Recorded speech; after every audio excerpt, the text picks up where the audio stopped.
Olá pessoal, tudo bem?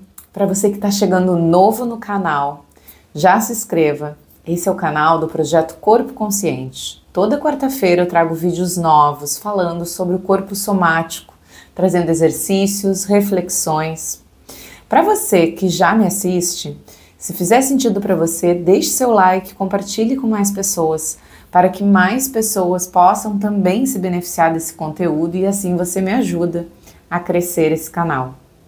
E hoje eu quero trazer uma reflexão sobre o corpo, seu corpo de criança, seu corpo infantil. Você já percebeu que o corpo das crianças, principalmente ali do 1 aos 7 anos, é um corpo totalmente espontâneo, um corpo quase sempre livre de amarras, um corpo fluido, um corpo que tem uma capacidade de expansão, de movimento, de alegria. Claro que, salvo exceções, pessoas que sofrem algum tipo de trauma muito cedo, desde o nascimento ou na própria barriga, pode ser que desde o início já tenha um corpo com bloqueio, um corpo sem tanta vitalidade. Mas a maioria de nós, se pensar na nossa infância, lembra daquele momento onde você tinha aquele corpo espontâneo, aquele corpo belo e feliz, aquele corpo que só de estar habitando e experimentando as novas sensações de movimentá-lo já era o suficiente. E quando eu fui para esse meu corpo de criança, eu lembrei o quanto esse corpo era alegre, espontâneo e feliz e me perguntei, aonde foi que esse corpo perdeu essa espontaneidade? Onde foi que esse corpo, de alguma maneira, teve uma cisão e perdeu um pouco esse brilho? E eu lembrei, na fase mais ou menos que eu estava com uns 13 anos, na minha pré-adolescência, onde a gente começa a se interessar pelos meninos ou meninas, enfim, onde você começa a se interessar, a perceber que tem algo a mais, a despertar a sexualidade do seu corpo.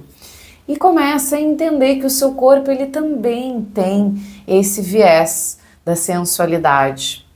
E nesse momento, muitas vezes a gente não consegue lidar com isso.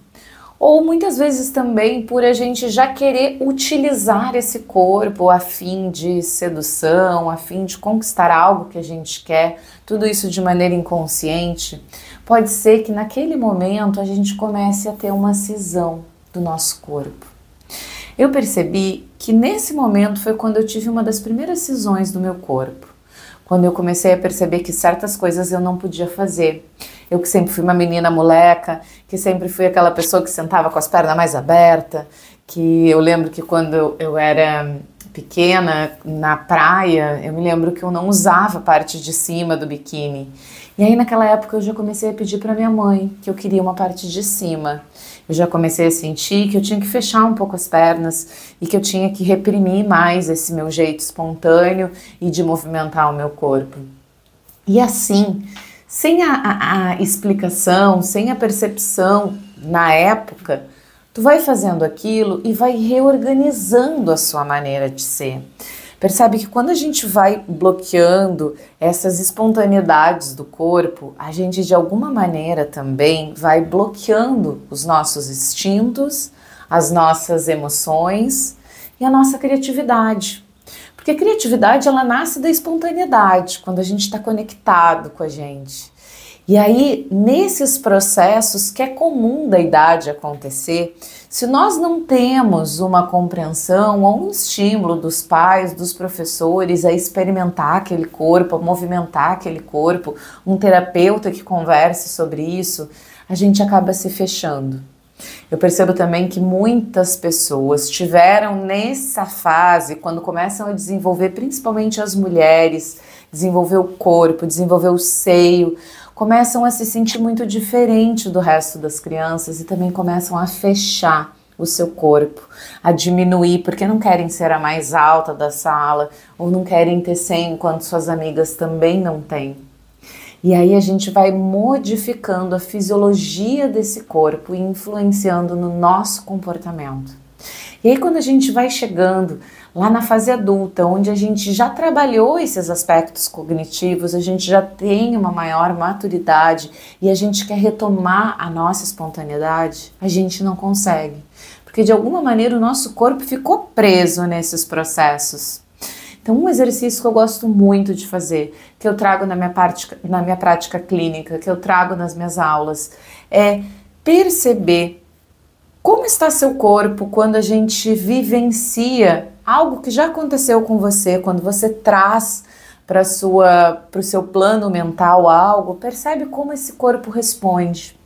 E a partir dessa percepção, a gente começa a trazer novas reorganizações para esse corpo, para que a gente possa voltar a ter uma melhor postura, uma diferente postura daquela que a gente teve naquele momento. E aí a gente começa a reorganizar as nossas emoções, os nossos pensamentos também com o corpo.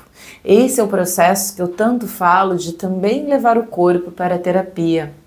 Isso você pode fazer na sua casa, pode fazer com o seu terapeuta, pode fazer em diversos lugares, mas o mais importante é que você consiga vivenciar e sentir. E a partir desse sentir, de perceber de como o seu corpo se organizou em certas etapas da sua vida, você vai poder reorganizar de uma melhor maneira que faça mais sentido para você hoje. Porque aquela menina que quando era jovem e que precisou se fechar os ombros, baixar a cabeça para não ficar tão alta, para não destacar da sua turma, hoje é a mesma mulher que quer subir naquele palco, que quer trazer os conhecimentos dela, que quer fazer uma palestra, que quer vir aqui no YouTube e trazer o conhecimento, partilhar o conhecimento. Só que se ela continuar com aquela postura, ela não vai conseguir. Então, comece a olhar para o seu corpo e comece a perceber tudo isso e depois me conta se isso faz sentido para você, se tocou em algo, se lembrou de algo da sua vida. Experimente esse exercício e compartilhe comigo o que você sentiu. Compartilhe a sua vivência.